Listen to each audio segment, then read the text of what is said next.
Super star Rajinikanth తో బాలయ్య, ఇది కదరా అస్సలైన కాంబినేషన్. ఎస్, ఇప్పుడు ఇదే ఇంట్రెస్టింగ్ న్యూస్. ఇద్దరి కాంబినేషన్ లో ఒక్క మాస్ సీన్ గానీ ఒక్క క్లాస్ సీన్ గానీ పడితే థియేటర్ దద్దరిల్లిపోతుంది. బాలయ్యకు మాస్ లో ఉన్న ఫాలోయింగ్ గురించి ప్రత్యేకించి చెప్పక్కర్లేదు.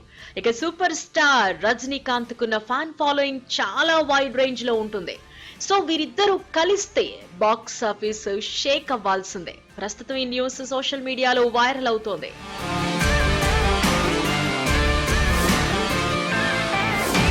Super star Rajinikanth, talented director Nelson Dilip Kumar combination లో వచ్చిన యాక్షన్ కామెడీ సినిమా జైలర్. ఈ cinema teasers, trailers, songs, Rajinikanth terrific acting తో ప్రేక్షకులను బాగా ఆకట్టుకుని బాక్సాఫీస్ దగ్గర ఇండస్ట్రీ హిట్ అందుకుంది. ఇక ఈ సినిమా బాక్సాఫీస్ వద్ద 500 కోట్ల వసూళ్లను రాబట్టింది. ఈ సినిమాకు సంబంధించి ఓ క్రేజీ న్యూస్ సోషల్ మీడియాలో వినిపిస్తోంది.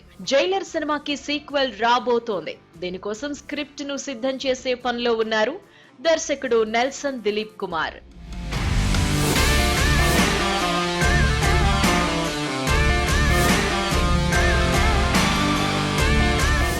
జైలర్ సినిమాలో మోహన్ లాల్, శివరాజ్ కుమార్ కామియో రోల్స్ లో కనిపించి చిత్ర విజయంలో భాగమయ్యారు. సో సెకండ్ పార్ట్ ని మరింత గ్రాండ్ గా, లార్జర్ గా తెరకెక్కించాలని డిసైడ్ అయ్యారు నెల్సన్. ఇక ఈ సినిమాలో కీ రోల్ లో బాలకృష్ణ అయితే బాగుంటుందని నెల్సన్ ఫిక్స్ అయ్యాడు. గ్యాంగ్స్టర్ గా బాలకృష్ణ రోల్ చాలా అద్భుతంగా డిజైన్ చేసినట్లు తెలుస్తోంది. ఈ సినిమాలో బాలయ్య క్యారెక్టర్ చాలా కీలకంగా ఉంటుందని నెల్సన్ చెబుతున్నారు. జైలర్ పార్ట్ 1 లో మోహన్ లాల్, శివరాజ్ కుమార్ కామియో రోల్స్ చేయగా ప్రేక్షకుల దగ్గర నుండి మంచి ప్రశంసలు లభించాయి. ప్రస్తుతం బాలకృష్ణ తన 109వ చిత్రంలో నటిస్తున్నారు. ఫైనల్ గా జైలర్ 2 లో బాలకృష్ణ నటించబోతున్నారు అనే న్యూస్ లో క్లారిటీ రావాలి అంటే అఫీషియల్ అనౌన్స్మెంట్ వచ్చేంత వరకు ఎదురు చూడాల్సిందే.